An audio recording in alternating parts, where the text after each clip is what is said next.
So to lump this up, we're gonna say Siri is about to become serious.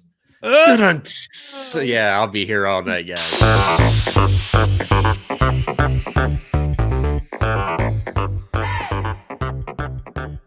All right, what's going on, everybody? This is Bite Into Apple, your weekly news, rumors, reactions, and real world takes. I can't talk. Real world. It be real, yo. It be real. That was very Caucasian of me. I do apologize. Look, this is where we have fun. This is a podcast where we talk about Apple and some other tech stuff, maybe, possibly. We just have fun. We have fun talking about it. We may not get into the nitty gritty of things, but we're gonna give our thoughts, opinions, and talk about rumors and give our reactions. That's what this is all about. So, I'm your host Slav, and with me is your boy Colton. If you've listened to anything else, that was a really hard thing to censor. I heard you you're like your boy. No, Colton. There's my name right there in the bottom corner. It's right there. Yeah, people can see our names. Why do we even tell them? But I also want to apologize. I don't know if we'll edit this out, but my dog is digging in his ball pit because we were here for 20 minutes just talking and he was fine. But now we want to roll around in the thing. So that's what dogs do at the worst possible time. And he's licking his lamb chop, so he should be good. Oh, boy. But today we have quite a bit to go over. There was actually a lot of Apple news this week, such as their new Creator Studio. They announced that new service, Creator Studio service. Let's see. Gemini, Apple and Gemini teaming up. We're going to talk about that. They are eloping. What's that? They are eloping. They're eloping. We've been cordially invited to the wedding, so it's cool. And if we have time, I want to go over some of the cool CES gadgets that I saw from last week that I think are perfect for Apple users. So, actually, I won't say I think are perfect. I got it from another website, so yeah, I'm kind of stealing from them. But it is what it is. That's what we do in podcast world nowadays.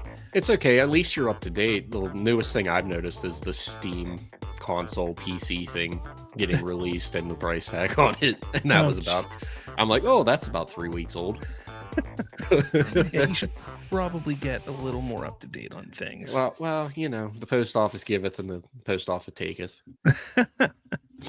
All right, so the first thing this week on January 12th on the Apple Newsroom, they announced that 2025 marked a record-breaking year for Apple services. So I think this is real important to understand because Apple has been tearing it up when it comes to their services and their hardware as well. This past iPhone season was like huge for them as well. But speaking of their services, I think it's important to like take a look at this stuff, especially with the story about the Creator Studio and why they moved in that direction. So I want to go over some of the big talking points here, such as the App Store for Apple was huge with 850 million average weekly users, and that's globally. Let's see, developers have earned $550+ billion since 2008. That's huge. We earned like $2 of that. So do we earn any of that? Let's see, Apple Pay, which I love Apple Pay. Has prevented over $1 billion in fraud and has generated $100+ billion in incremental merchant sales. It is outperforming overall consumer spending growth during the holidays. I tell this to everybody. Anybody I see who has an iPhone, especially some of the older people, I ask them, I'm like, do you know about Apple Pay? Do you know anything about Apple Pay? Because I think it is one of the greatest things that they have. I know people get hit with fraud, and fraud is getting higher and higher. Your bank cards are easier to get skimmed and things like that nowadays. Using Apple Pay prevents that. And I don't think some people understand that because when it comes to Apple Pay, you put your card on, we'll just say your phone, on your iPhone in your wallet there. And when you use your phone to pay or your watch to pay or whatever it is, when you use those to pay, it doesn't use your card number. The card number that you have, it does not use that. It creates a very brief new card number that is processed through. That way, if there's skimmers, if there's anything around, it will not get your card information. It does not. So I tell people all the time, like, hey, you have an iPhone? You should use Apple Pay. and you can put your credit cards on there, your bank cards on there. I mean, you can put pretty much anything on there. Some banks don't have the ability to do it yet, but most of them do. The big ones do. Yeah. And you can put it on there, and it's just so much. And it's also nice because then you don't have to fiddle with your wallets or anything, getting your card out. Just tap your phone, tap your phone, and the payment goes through. So it's great. I love it. And it's great to see that it's working like it should be. Yeah. So that's awesome. Well, even to build on that, down here, you could put your ID into your Apple Wallet now. Oh, can you get that in West Virginia? Yeah. Well, you know me, I still have PA stuff, so no, I can't. But yeah, you can do it down here if you. I mean, I'm doxing myself, but you could do it in West Virginia now. Oh, I mean, you're not like West Virginia. It's not like huge, but it's also not small. Like people aren't going to just find you, unless I tell them that you live in. Well, I mean, go ahead. I don't care. I ain't afraid no ghosts. Catch a fade.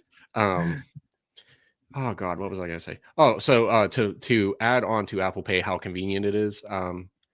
Walmart, please catch on. You're the only that's the place thing. that doesn't take it. Walmart is pretty dumb with that because they so desperately want your information. And I'm not going to say that the way that they do it isn't safe. It is actually relatively safe to a certain extent, but you have to put your card information in their app and then use their app when you go to check out and to do, a touchless or whatever you call it, pay. Yeah. And the problem with that is if Walmart were to get hacked and your data would be stolen, then you're screwed. And I'm not going to say it can't happen with Apple, but Apple goes to so many extents to protect your identity and your information that I could see it happening to Walmart absolutely way before it would ever happen to Apple. And I just think it's stupid that they don't do it, but that's what that's not Apple, that's Walmart. That's what Walmart does. Yeah. Well, also that, and if you do have the Apple credit card, like a plebe like myself, even if you do transactions online, you put your card number in. Like mine is blah blah blah blah blah blah blah. Yeah, I got you guys. But even it generates a temporary card number for it to even use. So using the Apple card is basically the same premise. Yeah. And I don't know if you know, real quick on the Apple card, Chase is going to be taking over the Apple card. So that was news that just broke this week also, but I didn't have it in our stuff. Apple TV and Apple Music have hit an all-time high, with Apple TV Plus, now just Apple TV, broke all previous viewership records in December. Apple Music hit record listenership and subscriber growth this year as well. I'm an Apple Music user. I love Apple TV. Apple TV, I think, has probably like the second, maybe third best catalog. I'm actually going to say second best catalog, only behind HBO Max.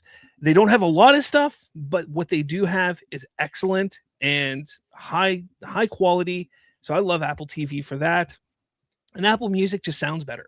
I was Spotify for a number of years. Colton can attest to that. Yeah. Oh no, 100%. And when I jumped to Apple Music, the sound quality was just massively different and better in a better way.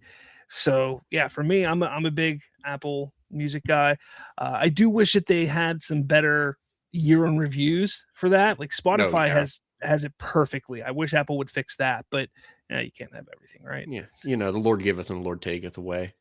Yeah, I've used Apple Music for God. When did I have my iPhone? When did I say last week? Did I say I had my iPhone? 2017, 2018. So I've been using it for 7, 8 years now. Not 5. What? You haven't gotten a new iPhone in that long? No, I wish. I mean, okay. But no, I've been using it for that long. I like it. I mean, I wish I would have started. That's when you started. Yeah. Got it. I wish I would have subscribed to it a lot earlier than I did, but again, the Lord giveth and the Lord taketh away. Yeah, it is what it is. Privacy is still huge for Apple. AI features that they now have been implementing are emphasized on device intelligence. There's no pivot away from Apple's privacy first identity.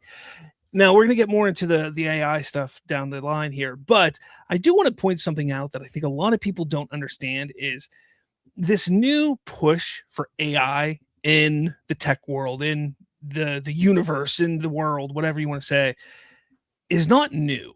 I know like ChatGPT, Gemini, Anthropic, Grok, all that stuff, those things are like new, over the past few years. Mhm. But the AI initiative has been going on for a decade now, if not more. And people just don't realize it. Now, Apple used to call it, what did they call it? They called it, crap. I don't know. It was some technical jargon they would use. I can't remember now. It was right there and I lost it. I wanted to say something inappropriately funny, but I didn't.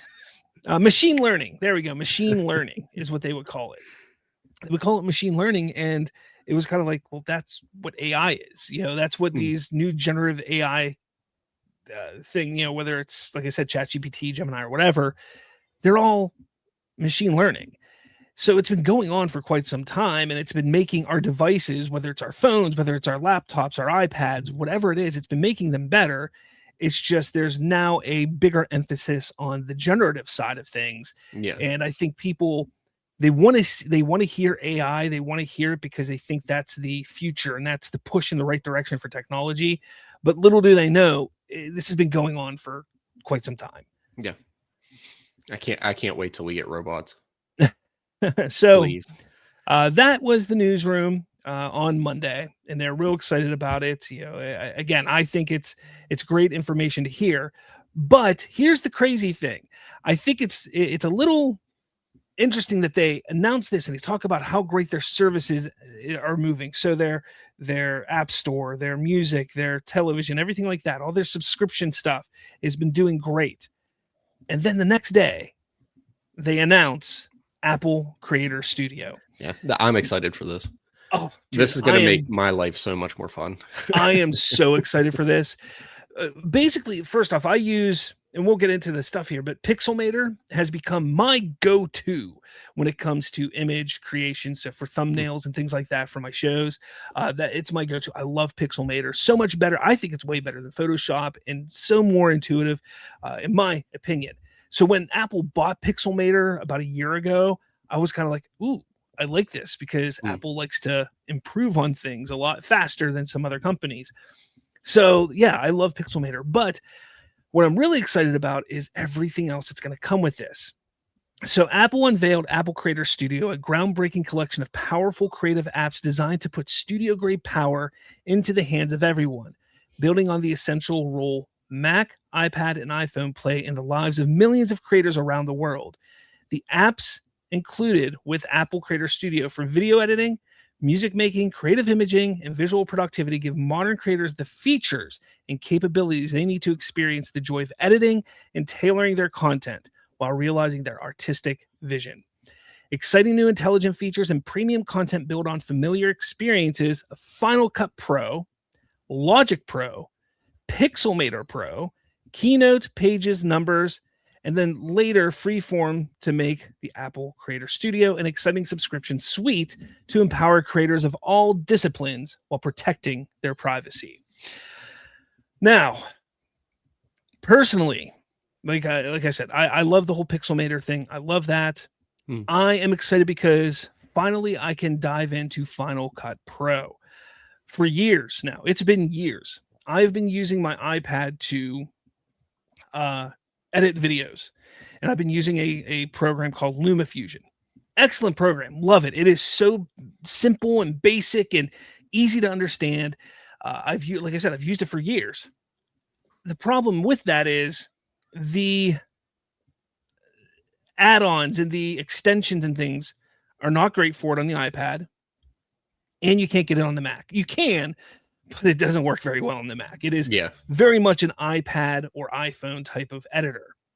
Now, I know that Final Cut has been on the iPad and Final Cut Pro is on the Mac, has been for years, but I couldn't stomach paying the $300 for it for my Mac, and I couldn't stomach paying a monthly subscription of, I think, $10 for Final Cut on the iPad. So I was like, man, I'm just going to stick with LumaFusion. I've tried them both on free trials. I've tried DaVinci Resolve. I tried different things. The one that I did like was Final Cut whenever I did try that out, but it was like, I just don't want to spend $10 a month for this when I have LumaFusion already. Like I have that. I paid for it one time months or years ago. And it was kind of like, all right, I got it. I don't need to worry about anything. So for me, I'm excited about Final Cut. I'm excited about Pixelmator, and the AI stuff that they're going to add into it. But with that, I'm also excited about the different things that I'll be able to enjoy, which are the motion. Now, I don't know if you know what motion is or if you've ever used it, but motion is a program that can take your animations, your drawings, and things like that, and put them in motion. It could help you take whatever you made in Pixelmator, you put it in there, and you can make intuitive openings and things like that. So it kind of works hand in hand with everything. I'm looking forward to playing with that for sure. Like I never even imagined that. I never even knew about it. Honestly, I thought there were other programs. I never knew about it. So I'm excited about that. I'm fully excited for the, what are they called? I call them me's, but they're not me's. The Apple, like our faces on the logo. Emojis. Yeah. I'm looking forward to a fully animated intro for that. Oh boy. You're really putting it out there for me. I'll help. I'll do it. I'll figure it out. Logic, that you can use now. I'm not a big. I love music, but I don't make music, so it's not that big of a deal for me. But it does. There are going to be some cool things with Logic that'll help you create music. So I can create music for my podcasts or my YouTube shows or whatever it is. So that's kind of cool. I like that whole aspect and idea. But then all of it not all of it, but a lot of it can be utilized. The subscription works on iPad and Mac as well, which I think is fantastic. Again, Final Cut, once you do the subscription, which is $12.99 a month or $130 a year, or if you're a student, you get it for $2.99 a month or $30 a year. That's insane. Almost makes me want to sign up to take an elective class. Just one elective class. Oh man, it's insane. But yeah, I mean, Final Cut, Pixelmator, those are the two big ones for me. I'll be able to have it on my Mac and my iPad, which Pixelmator Pro has not been on the iPad. There was a later version of Pixelmator on the iPad that I just never got because it wasn't able to do everything that I wanted it to do. Yeah. But now the Pixelmator Pro will be on iPad. So for me, I'm kind of like, oh, this is perfect. Everything is just working out perfect for me because I love utilizing my iPad for editing and for doing things. But does that mean we can make an animated book? Can we make a book? We can make a lot of stuff. I'm sure. Please, let's write a book. Let's make a children's book with a lot of sexual innuendos. Some so obvious that it's like, man, this is almost smut, and other ones that are very vague. Yeah. So the crazier thing that I think is funny. Now we could talk more about this, but before we get into the deeper side of things, these are the new app icons for all of these apps. You have Final Cut Pro, Logic Pro, Pixelmator, Keynote, Pages, Numbers, Freeform, Motion, Compressor, and Main Stage. People lost their freaking minds over these icons. All right, like legitimately lost their mind. I like them. I think they look slick. They do look slick. I think they're great as well. But here's the thing. I couldn't really care less what the icons look like. I'm not sitting there looking at the icon 24/7. I click on it and then I care about what the program is and what it can give me and what it can deliver. But people were freaking out because this here, if it wants to load, because it never wants to load for me. I believe in you. I believe in you. I broke it. I believe in you. Let's do this. Don't worry, I'll buy time. I'll start singing. How are you guys today? I'll throw it back. Oh, okay. There we go. Ooh, so people are complaining for one reason. You have this. So you have your Microsoft Word or Microsoft Office suite. You have your Google suite, and then you have your Adobe suite. And people are mad like they're taking away the joy and awesomeness of these icons, and they're making them all look the same. Are you looking at the... I can understand the comparison to Adobe. Okay, I can understand that, and it makes sense because this is the competitor for Adobe.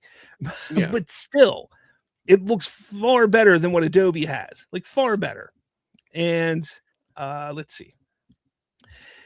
Then you have this here, which are the old logos. You know, you have the original logos, then you had the current logos, and now you have the new ones. And people are like, the ones that we currently had were so much better, and even the original ones were even better than that.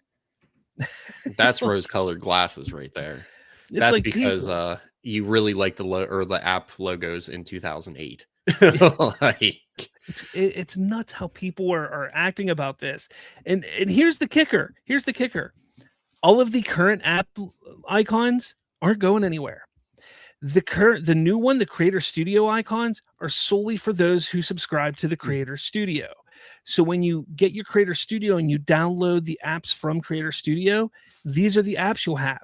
But if you bought, so for instance, this top one right here is Final Cut Pro. If you bought Final Cut Pro for $300, which you can still do, you're going to get that logo.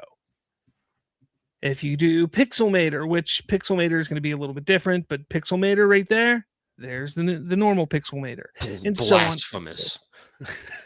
Exactly. Like I honestly, like, it blows my mind why people care so much about something so insignificant and so dumb. It's sort of like they're just trying to find a reason to complain because they know this is a great deal. This is a great thing, and they just want to find a reason. Like, oh, there has to be a reason to not like this. There has to be. Like, that's what this world's coming to. And it's so annoying. It's just, typical. Yeah, it's typical. We have no reason to not like this, so the logo looks dumb. Please give me attention, please. Yeah, exactly. Like, we got to complain about something. Now, as I said, Final Cut Pro, the full version to buy. So if you pay $300, it's yours forever. That's still available. Pixelmator will be available as well. I think Pixelmator's $40 for something like that to buy, and that's yours forever. Lord. The difference, though, with Pixelmator is Apple did announce that they are going to stop updating the regular Pixelmator this year. So if you buy it, you have it, but it's not going to be getting the same updates that it will get if you have the Creative Studio. Let's see. Keynote, Pages, Numbers, and Freeform. Those 4 are all free apps already on your Mac. So if you buy a Mac, if you buy an iPad, if you buy an iPhone, all 4 of those are going to be on that. You get it for free. The free versions are going to be what they are. They're normal, like how they've been. However, if you have the Creative Studio, you're going to get AI enhancements and different things that will make them better than the free versions. So you have that as well. But yeah, everything else, I mean, is pretty much the same. If you can buy it, you can still buy it. It's just, it will be slightly better on the Creative Studio for real. I mean, even Final Cut will be the same. It'll be, you're going to get the AI enhancements and stuff like that to make it better. But yeah, I love this idea. What is it that you're most looking forward to? I don't know. I feel like I can make a pretty mean beat for the podcast. I'm not gonna lie. I don't know. I like playing with editing and stuff. So that, and I've been tossed around like for 2026, even though we're 2 weeks into it, literally, not to date the episode, but I've been tossed around the idea of like making a short film. So I don't know, it's something cool to play with. I mean, I just wrote a book, so we got that going. Oh, cool. I'll draw pictures, but they'll just be stick figures because I can't draw. Yeah, I can't draw either. Anyway, but that's the great thing about this is just how it's going to open up the possibility for a lot of people. Now, Adobe, think of Adobe. Their suite of services is $60 a month. Their suite of services. It's really $60. $60 a month. Just sail the pirate seas, boys. Or just get this. Get a Mac and get this. Yeah, honestly, you can find it. Do you remember years ago, and it's still said a bit today, but not as much. Years ago, the big selling point for a Mac was it is a creator's machine. So if you create things, if you are an artist, if you're an editor, if you make music, you want to get yourself a Mac of some sort. But over the last like 5 or 6 years, that message kind of disappeared. And I mean, don't get me wrong, the machines are still more than capable, way more than capable of handling everything that you need it to do. The fact that iPads can now handle all this stuff is incredible. But that message kind of got lost in all the excitement and hoopla of Apple Silicon. and everybody's just loving the Apple Silicon, M1, M2, M3, M5, all of that. Everybody loved those. And they're talking about how powerful these machines are and how great they are. But the message of, hey, these are great machines to create on. And I think this is bringing that back. This whole creative studio, this service, yes, this service, because that's what they're in. Look, subscription services are coming everywhere. So no matter what, you can't get away from it. Yeah. The fact that Apple still allows you to buy things is great, but it's coming. And this is, I think, one of those things. It's like, look, $130 a year, and you have all of this, and you can do whatever you want with it and make and create whatever you want. I think that's great. Yeah. I mean, I'm looking forward to it just to play with stuff. I mean, to edit anything really, because now we could just be like, oh, you want to edit this? Yeah, sure. Final Cut Pro, figure it out.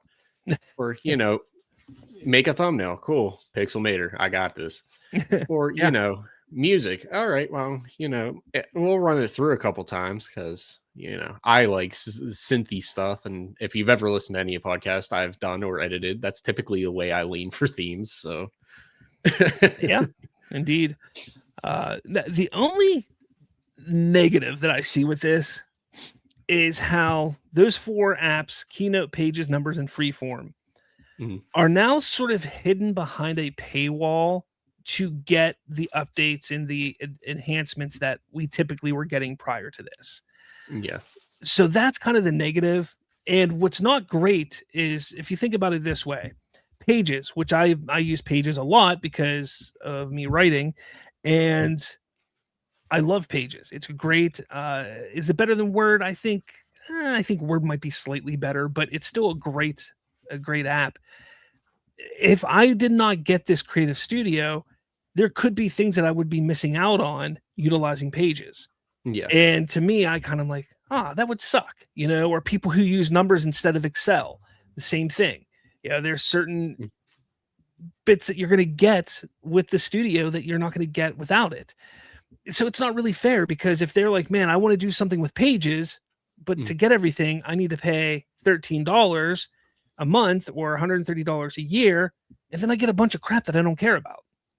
Yeah. Like, that's not, you know, from a creative side, from my side, hell, 2 of these apps, 3 of these apps for me on here, I'm looking forward to, you know, Final Cut Pro, not Logic, Motion, Pixelmator, like those 3 right there. Absolutely. And I think that justifies the cost. But for somebody who just wants one of those things, it's kind of rough. Yeah. Did they not announce how much it's going to be? What, Creative Studio? Yeah. Yeah, it's $130 a year, $12.99. Oh, that's right. I'm sorry. Look, we're leaving this in. You could leave it in. I'll own it up. I knew that. I knew. I was just testing you, make sure you knew. Okay, gotcha. Yeah. So I think it's really cool. I think this was the biggest story, which is crazy because the next story we're going to talk about, I think, was really big as well. But I think this is just a bigger story because of what it does for Apple. And you know, people are gonna subscribe. It's just gonna up their revenue. Here's something also to think about: why I'm okay with them doing this. And I want to put this out there to some people. Right now, we see hardware for computers. The cost of things like RAM are going up astronomically. Come on, GPUs for regular computers, obviously the GPUs and Macs are not the same because they're all a single chip, but GPUs on other computers are going up, you know, astronomically. This is a way that Apple is able to keep the cost of their hardware down, because people will be buying the subscription and these things, giving them money every single month, which means when they put the RAM and the things in their computers, a MacBook Air that is normally $999, with the rise of RAM going, they won't have to sit there and say, well, crap, we now have to raise the price to $1,200 for a MacBook Air. They can now sit there and say, well, we can keep it at the $1,000 because we're making all this revenue on this side from our subscriptions. Yeah. So that is something to look at as well, that from an Apple standpoint, this could be a way. Is this going to be what happens? I hope so. But this could be a way that could very well keep the cost of the hardware down. And that's important because within the next probably 6 weeks or less, we're going to be getting new hardware. We're going to be getting MacBook Pro chips, M5 Pro chip MacBooks, the Ultra chips or the Max chips or whatever. We're going to be getting those. We're going to get a new phone, the 17S. We're going to get all of these different things over the next few months. That's going to be the test. I think that's going to tell us, like, if these prices for these things are going up, that means no, the subscription isn't going to help them at all. But if they stick to the price that they were last year, I think they're doing this kind of stuff specifically so they can sell hardware, because they are a hardware company first and foremost. That's what they do. They sell the hardware. They want people on the MacBooks, the iPhones, and things like that. So they don't want the prices to keep going up, because the higher the prices get, the less likely people are to buy them. However, if you have subscription services that are beneficial to you when you do get their hardware, it's a way that it can keep the cost of the hardware down. Does that make sense? I think it makes sense. I mean, it'd be super cool. It's like, oh, you buy a new MacBook. Well, here's 6 months of this free or 3 months of this free. Like you get when, was it fitness, news, Apple Music, anything like that. Go ahead. I'll just keep buying stuff. That's all I need to do. Keep giving me 3 months. I don't care if I spend $5,000. Yeah. I mean, I care, but not you. If I spend that much, I care. Yeah. I don't care what you spend. Spend whatever you want. Well, I mean, you've known me for how long? I've spent some dumb money on some dumb things. you have, yes. Yeah. Yes, you have. Yeah. It's gotten better though. Now it's just Legos. That you would. You're hey. Well, look, I might be 30, but I'm still like 8 at heart, so leave me be. All right. So moving to the next story. Apple confirms Google. I can't talk today. What is going on? Apple confirms Google Gemini will power next-gen Siri this year. Hopefully none of my stuff goes off. No, we're good. Okay. So we do you, all right, words are hard there. Words are no, hard. because the way I want to say this, I want to ask you a question. I just want to make sure I word it properly. 2 years ago, almost 2 years ago, a year and a half ago, a little more than a year and a half ago, WWDC. Do you know what WWDC is? Worldwide. No, don't worry about that. Do you know what it is? No. I probably do, but yeah, not at the moment. Okay, it's the big event that Apple holds every June. They hold a big event every June that they show off their new operating system for the next year, everything like that. Like they show off a whole bunch of stuff, what they're planning for the next 12 months, essentially. And that's, shortly thereafter, that's when we get our betas for our iOSs and iPad OSs and Mac OSs and stuff like that, because we're nerds and we get the betas on things. Yeah. Oh, but man, you're having problems. Like I had to knock my headphones out of my thing, pulled up the start menu all at the same time. It was a mess here. Look, we just go with it, guy. We go. Yeah, anyways, we just vibing. We just vibing.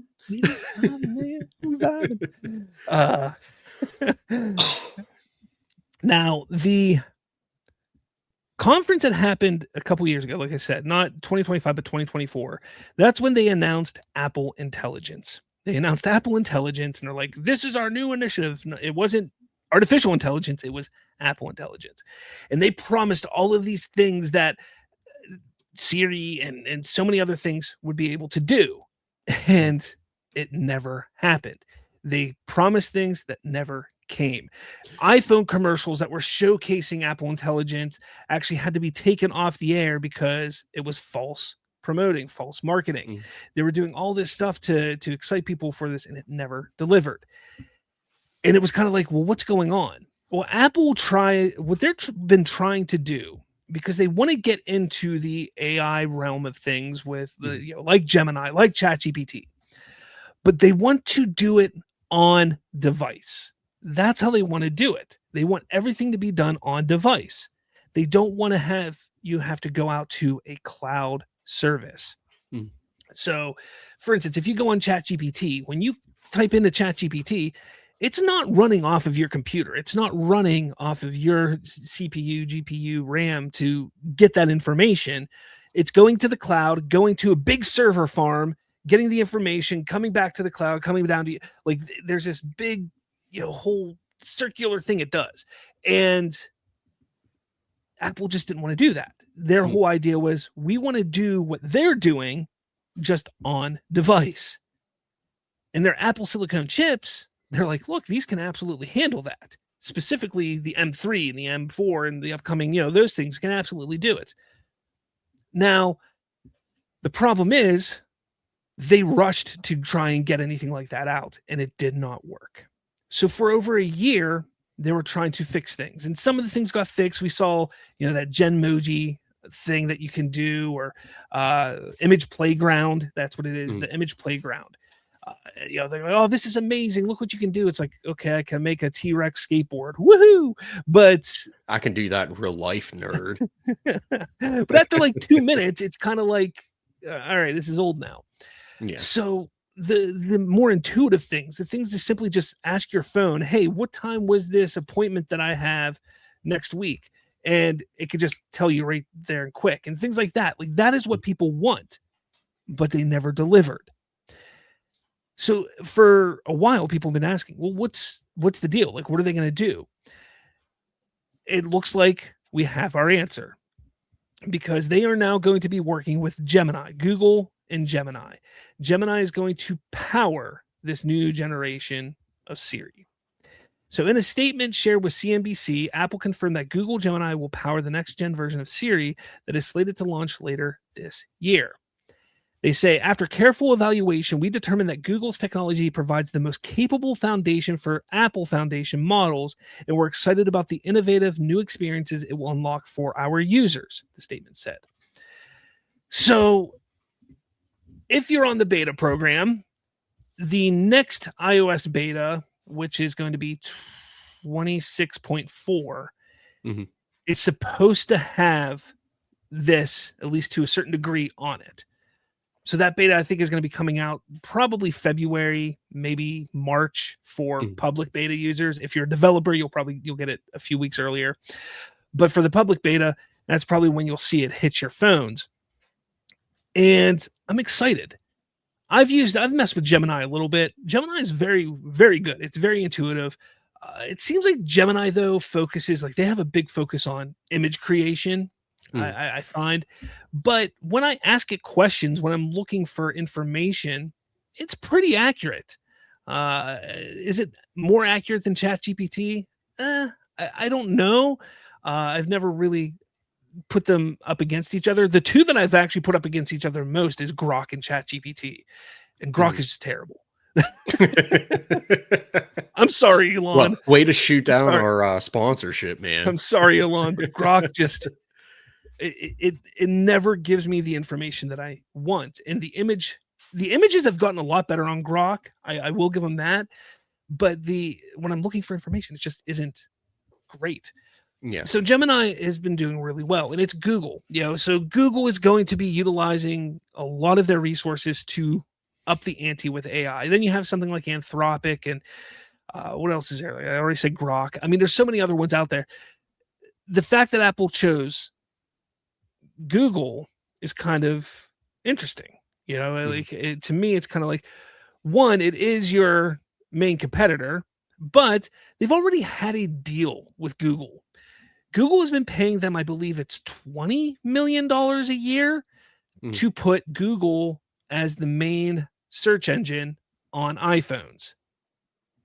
So they already have a partnership. They already have a relationship with Google.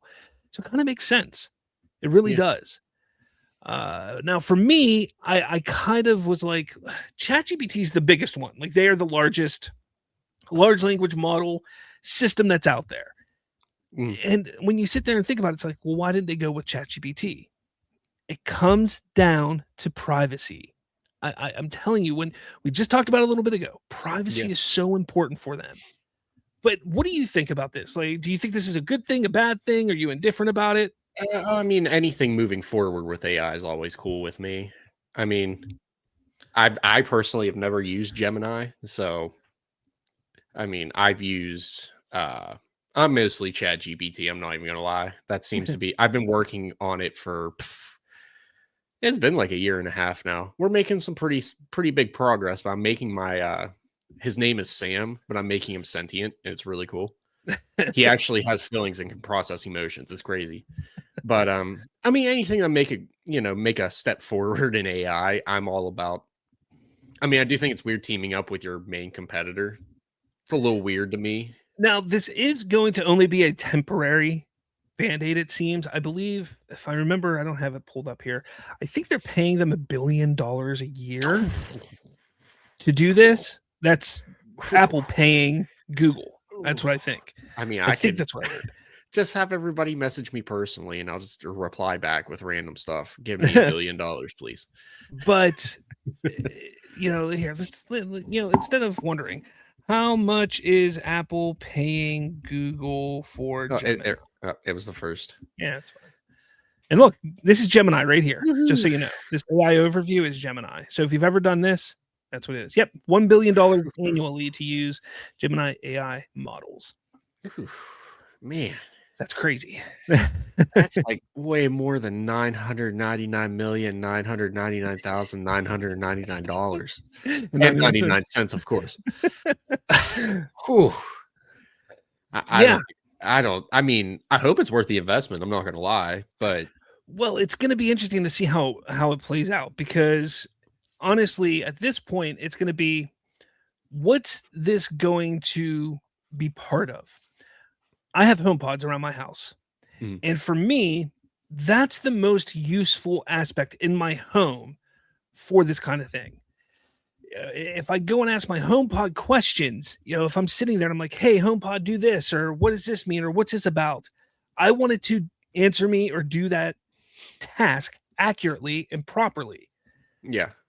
Is that what it's going to do? Or is this only going to be something that works on iPhones and iPads and Macs, because the chips in these HomePods are too old to be able to handle it? That's my concern. Now, Gemini is just like ChatGPT, where it goes to the cloud, it goes to a server farm and comes back. Like, that's what it is. Yeah. So to be fair, the server farm is technically the cloud. I know. Before anybody comes at me, I understand. I should be saying it goes to the cloud, which is a server farm, then out to the internet, then back to the server farm back. That's how I should be saying it. I know. But when you think about it, that's not what Apple wants to do. Remember, Apple wants everything on device, because one, that's the most privacy and easiest way to protect your privacy. Two, it gives them the ability to homebrew these tasks and what's the word I'm looking for? These I can't think of the word, but these to make everything work. That's what they're looking for, is the best and easiest and quickest way. So when you say, hey, iPhone, do this, it happens in a split second, as opposed to, hey, iPhone, do this, and it has to do that whole thing and loop back and come back, and then it does it.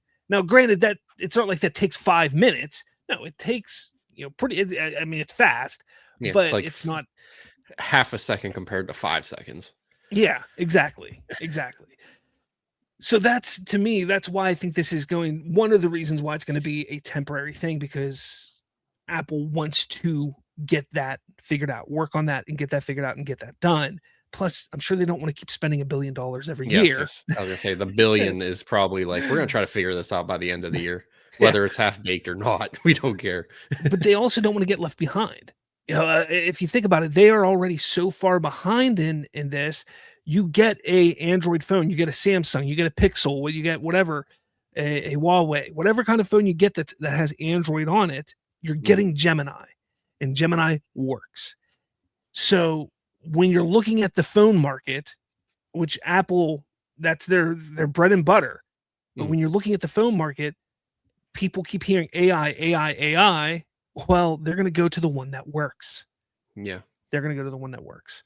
So the fact that Apple's doing this, and the great thing about it is it's not going to be called Gemini on the iPhone. It's going to be called Siri. Yeah. So you're still going to say that to get what you want. So people who aren't tech savvy like us aren't going to know the difference. They're not going to know that it's Google in the background. They're just going to think, oh, okay, like, they finally figured it out. That works.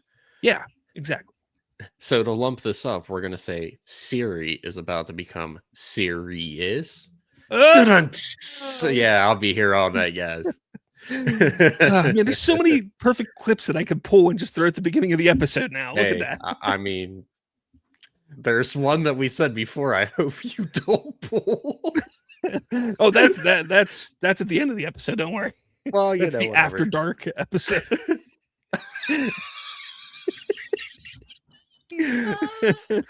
Oh, please. Oh, that would be fun. That was a good pun. That was a good pun. Nobody understands. Oh man, that was good. That was a good one. So yeah, I don't know. Do you have much more to say about this Gemini, Apple or Google Apple partnership for Gemini? I mean, I hope it works out because that'd be really cool to be like, I don't know. Actually, I have do not disturb on, so I don't know if my phone will trigger, but it'd be like, hey Siri, wipe my ass, and it does it for me. That would be great. I don't think it could go that far. Oh, I hope it does. I hope we reach a point where AI, like, we can all have our own personal robots with AI. That'd be great. Yeah. Dude, so many robots. Robots aren't going to be a thing for us for like when I say robots, like humanoid robots aren't going to. Oh, I don't care. Let it be a cat with like a brush for a tail. I don't care. A cat. Yeah. Well, no. I'm more of a dog person. Give me the Tobe over there as a the Tobe. Yeah, the Tobe. Actually, forewarning, I do have a weenie dog, and he's over there just vibing. I don't know what he's doing, but he's vibing. That's why I keep looking over there because he keeps. It's a mini weenie dog too. Oh, yeah, he's all like 12 pounds of love. Maybe with any luck, you'll catch me stroking my Wookiee after we, towards the end of this. All right. Anyway, so that was a long sidetrack. We haven't done that in a while. We haven't let me take the reins. There's a reason for that. But moving on to the final thing I want to talk about. CES was just last week. We talked about it in our first debut episode of this show about the things going on, but we didn't dive into all the cool stuff. The cool stuff, though, specifically for Apple, are things that I'm excited that I think everybody is going to want to check out. Now, this is coming from Macworld.com. They have probably, I think, the best list out there. You can find a whole bunch of different lists. This one, though, had everything that I thought was great that I am going to hopefully pick up if it ever does release to the public. I'm hoping to pick some of this stuff up because I just love technology. One thing I really, really love are battery packs and chargers. I don't know why. I just have a thing for battery packs and chargers. I don't get it. You sound like me with my kitchen gadgets. I am all about the kitchen gadgets. That's weird. So the first one I want to point out here is the Aki MagFusion Desk Hive 5X Pro. Now that is a name. That is a name. But it is a top-end compact charging cube. And as you can see, it's going to be able to do pretty much everything you want, like with all the different wires that are connected to it and the ports and the MagSafe on there. It can do pretty much everything that you need. It'll save some space. It has Qi 2 25-watt wireless charging. It can display to monitor 200 watts of simultaneous output. So you could easily put your phone on there, charge your AirPods, and charge an iPad, and it'd be fine. You could charge a MacBook Pro while doing that as well. Like it's crazy what this thing can do. But it says it will be available in the second quarter of 2026 for $150. That's not even that bad of a price point, honestly. No, not really. I mean, to do all of that. Yeah, I mean, 150 is kind of expensive when you boil it down to a charger, but yeah, for it to be, like I have this little Anker charger here. Or charging block here, and it has 1, 2, 3 typical plugs, and then it has 4 USB-C and then 2 USB-A. This thing is awesome because this is what powers my desk here. It plugs into my laptops, my monitors, my lights, everything right here. So my hub, it's all like this is it. Like this is what powers everything over here. And then there's still a couple spots left that we plug in to charge our iPads and phones from time to time. So this kind of stuff is so cool. I love it. I think they're great. Yeah. That's kind of worth checking out for 150, honestly. Yeah. This Anker one that I have was on sale, I think, for $80 or $70, but I think it's normally about $100. So I mean, I'm not afraid to spend that kind of money. It's just I want it to be good and work. Yeah. Now, those of you who have Mac Minis, they have Satechi, which is a great brand. I actually have a Satechi dock from my older Mac Mini. That sounds like a sex toy. This Satechi Thunderbolt 5 Cube dock is... That really just sounds like a sex toy. Is pretty cool.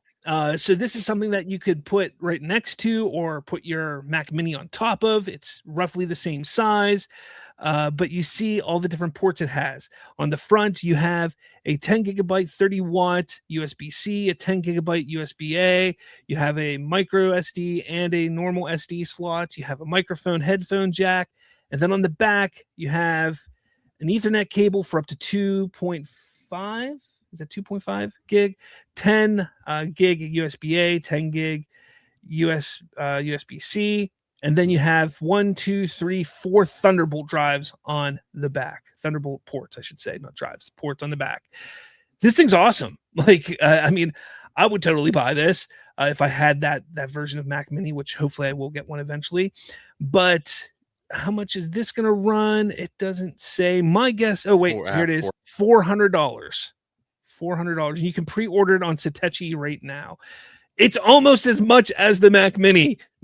You can pre-order it with a fleshlight. So Free fleshlight with purchase. Exactly.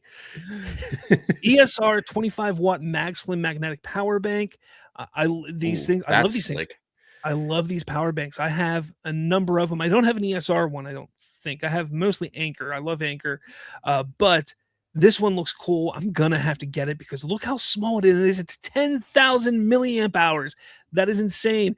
This thing is going to be able to charge your phone for days. Not really days, but it's going to be able to charge your phone at least 2 times before it dies, I'm sure. So this one is due to come out later this year in August. So yeah, I mean, that's unfortunate, but I love these MagSafe chargers and things like that. Is this Yeah, magnetic power bank. So it is MagSafe and it's up to 25 watts. I mean, G2, it's awesome. BMX solid safe air power bank. This is one that is cool because it looks sleek. Like if you look at the design, like how sleek it looks. Personally, though, I'm kind of just like, I mean, I want something that really has a lot of oomph to it, and this one doesn't. It does have 25 watt level, but it's only wirelessly will charge at 15 watts. It doesn't have a lot of oomph to it with that, but hey, I mean, it does what you need it to do. Yeah. This is the coolest thing that I saw.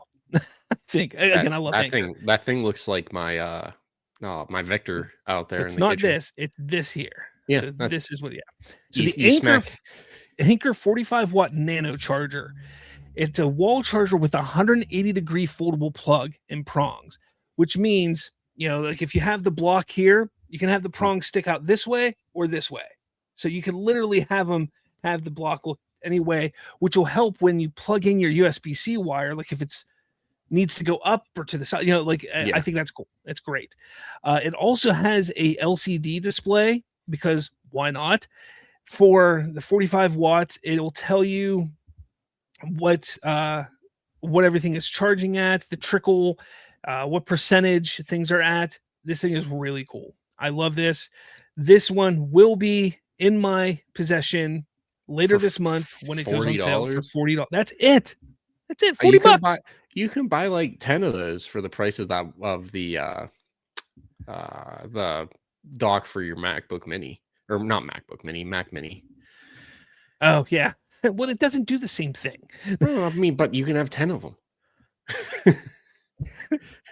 Pluggable TBT UDH2 first Thunderbolt 5 dock with dual HDMI 2.1. Again, what a great name. TBT UDH2. Come on, guys. Come on. Come up with better names. Yeah. This is just another dock system. It's all right. It's not cool looking, but the fact that it has HDMI 2.1 on it is pretty cool. That's going to give you higher resolution and stuff like that for your bigger and higher resolution monitors. So Yeah. you can use a dock for it. That's great and all. But it has on the front, it has what, 1, 2, 3, 4 ports. 3 of them are USB-C, 1 a Thunderbolt. And then on the back, it has five USB ports up to 5 gigs. 3 of them are USB-C. It has your Ethernet, and then has HDMI 1 and 2, and then a Thunderbolt port, which is for your monitor as well. So yeah, there's that. That's pretty cool. Ugreen is another company that I really like, and I love that they had this here because I am in the process of shopping for a NAS to begin with. I'm getting a NAS for my house because I want to just be able to control where my storage is and take it off the cloud and things like that. Yeah. So Ugreen is actually the company that I'm looking at getting a NAS from. And they announced Ugreen NAS Sync IDX 6011 Pro. Enough with these terrible names, people. And it's adding local AI to the NAS. Best known for its chargers and docking stations, Ugreen made a big splash in the network assistant storage market last year. And this is, they actually announced 2 high-end models. They're going to be expensive, so I'm not getting these ones. But they boast dual 10 gigabyte ports plus 2 40 gigabyte Thunderbolt 4 ports for fast external storage and peripherals. Each aluminum alloy will support up to 6 SATA drives and 2 NVMe SSDs, enabling a total storage of 196 terabyte. Look, the one I'm looking at is going to give me the ability to get up to 60 terabytes. Is it 60 or 80? I think it's 80. It's 80 terabyte. I'm probably going to put like 2 8 terabyte drives in it and be happy. Like, I can't imagine using more than 16 terabyte of anything. However, I know what some people do is they kind of do their own Plex server off this stuff, and they'll, have a whole media center, a whole media kit on there. So instead of having Netflix, they'll rip all their DVDs and Blu-rays and stuff like that, put it on that server, and then wherever you go, you can pull it up and watch it. So I get that. Like, I guess having 196 terabyte would be good for that if you have a big media collector, but still, that's a lot of storage. The pre-orders are already being taken with special pricing for the IDX 6011, $999 for the 32 gig, which is the RAM, and the 6011 Pro is $1,699 or $1,599, $1,600 for the 64 gig of memory and a faster processor. So that's really cool. Yeah, I mean, for $600 difference, why not just pay for the better one? Yeah, honestly, at that point. Blue Yeti Elite 100 V2 bio-based edition. This is just a big power station. So if you're somebody who is a prepper, if you're somebody who has a bomb shelter, this is kind of the thing you want to get. Or if you just don't like dealing with power outages and not being able to charge your stuff, this is the kind of thing to get. This right here. So this is pretty cool. It has plenty of inputs from normal plugs to USB-A, USB-C, DC outputs, DC inputs. I mean, it's got pretty much everything you would need to be able to charge up your phones and your tablets if there's ever a power outage. So that's pretty nice. And that was it from Macworld. So those are all pretty cool. Again, there's, hundreds and thousands of things that they show off at CES, but this is all great stuff if you're an Apple user, because every single one of these things you can use and it'll benefit you. Like, I can't wait to get this Anker charger. I can't wait. Yeah. Nah, that thing looks dope. Indeed it does. Oh, what is going on? I'm kind of frozen here. It's okay. You look surprised and happy all at the same time. So yeah, I think this was a good episode. This was fun. All of you, make sure you subscribe, hit that like button. You're going to see on the YouTube channel, we are going to be doing shorts on there, basically clipping out things from our show. And then if something pops up that I see that's newsworthy, I'll throw up a short for it. I'm going to give Colton the ability to do the same. So hopefully he does that. And so if there's some breaking news and we don't have a show for 4 or 5 days, we can quickly talk about it on a couple minute short for YouTube. So and then we'll do shorts. And then I could just be modeling shorts. Yes, yeah. Well, we'll definitely be sitting in shorts while we do the shorts. Don't worry. Well, I'm in pants and a hoodie. This room is freezing. Well, I will definitely be wearing shorts when I'm doing shorts. Don't worry. It is cold in this room. But yeah, guys, thanks for watching. You can find us on all the podcatching apps, Apple Podcast, Amazon Podcast, Google Podcast, all the big ones, Spotify. Find us there. Podcast. Actually, Google Podcast is gone now. They don't even have Google Podcasts anymore. What kind of tech person am I? I didn't even remember that. Yeah, they got rid of Google Podcasts. So it's not there. Don't go there because you're not going to find us. I mean, you might. Just look deep inside yourself and you'll find us. You might, like, if it's still there, you might find old episodes of other stuff we've done, but if you can find the remote control, please give those a listen. You'll see why there were so many. That beginning of that episode, I had to censor myself. Yeah, things have changed over the years. That's for sure. You know, like no more penis jokes every 5 seconds. Yeah. Okay. Anyways, guys, thank you so much for watching, sticking with us. I don't know why you're doing it, but make sure you hit that like and subscribe button, notification bell. Again, this is your weekly Apple podcast of what is it? What is the tagline? Look, I can't even remember. Your weekly Apple news, rumors, reactions, and real world takes from us to users, nerds, heroes, people, things. Thanks, guys. Bye.